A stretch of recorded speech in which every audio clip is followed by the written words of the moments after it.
ujar Yahudi bang. Nah, ujar Yahudi Uzair ibnullah. Uzair itu anak Allah. Nabi Uzair ini kan sidin teguring, soalnya 100 tahunan teguring bangun hidup dia kan kada betuhan. Amun Ashabul Kahfi kan 300 tahun.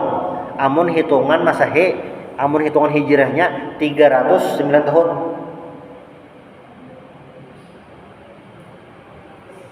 Itu Ashabul Kahfi. Nah, amun Yahudi apa tadi? Uzair ibnullah. Kalau Nasrani Al-Masih ibnullah. Al-Masih Nabi Isa menurut mereka adalah anak Allah Ta'ala. Makanya di ayat ini yang didahulukan apa? Lam yalid. Allah Ta'ala tidak memiliki anak. Walam yulad, dan juga tidak dilahirkan. Jadi berarti penggapai jar Allah Ta'ala maka ada. Nah, makanya ujar ulama jangan jangan terlalu mendalami tentang Allah Ta'ala, tapi dalami tentang ciptaan Allah Ta'ala. Yaitu nang bisa orang kada sampai itu nang kemampuan akal kita nih kada sampai. Mun Allah Ta'ala kada ada yang maulah, berarti nang pertama siapa jadi bingung pulang teman-teman kada sampai. Karena kayak Imam Ghazali itu membagi kitab sidin ke segmen-segmen tertentu. Bila yang kitab sederhana kayak Bidayatul Hidayah itu Ayyuhal Walad, nah itu kitab sidin gasan orang umum kalau dibaca berataan. Ihya Ulumuddin itu termasuk umum. Tapi bilanya yang sudah tingkat tinggi, nah itu orang-orang tertentu ya, ada level-levelnya. Cuma bilanya mengenal Allah Ta'ala ini harus kita tahu, lam yalid wa lam yulad. Allah Ta'ala itu tidak melahirkan dan tidak dilahirkan. Lalu di ayat yang terakhir, walam yakullahu kufuwan ahad, dan tidak ada yang kufuwan. Kufuwan itu apa?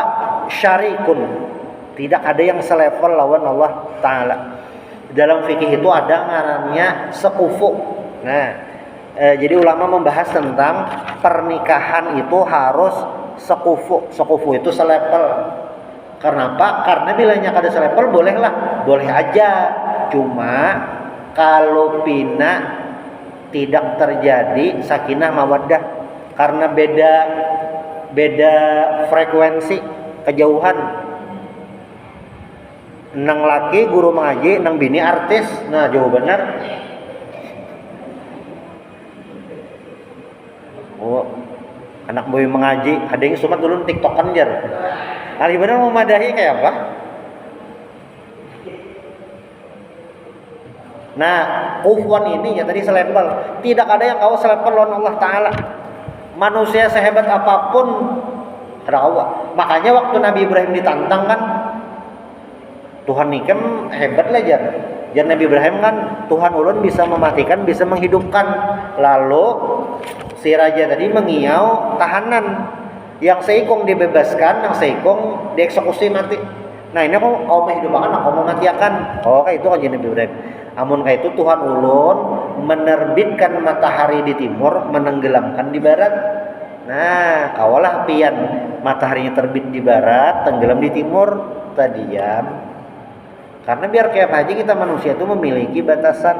Ada awal dasar sesehat-sehatnya, sesigar-sigarnya, amun tuha ya sudah beda. Dasar kayak itu udah. Dasar kayak itu sunatullah. Dasarnya kayak itu.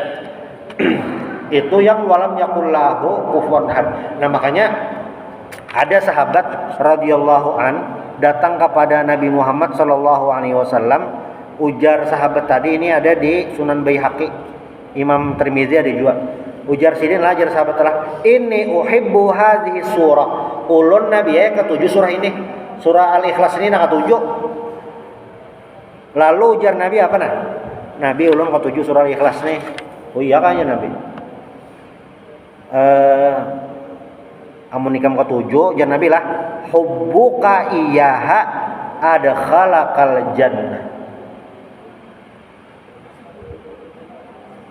Karena ikam ketujuh lawan surah Al-Ikhlas, makanya ikam masuk surga. Inilah hadis-hadis nang kayak ini nah, itu jangan dipahami sebuting hadis nija. Jadi ada orang kada sembahyang lagi, puasa ada, kenapa biar kada sembahyang ada puasa? Maka hadis Nabi jar bilanya ketujuh al ikhlas masuk surga. Rumusnya kada itu bang, harus nang lain juga itu.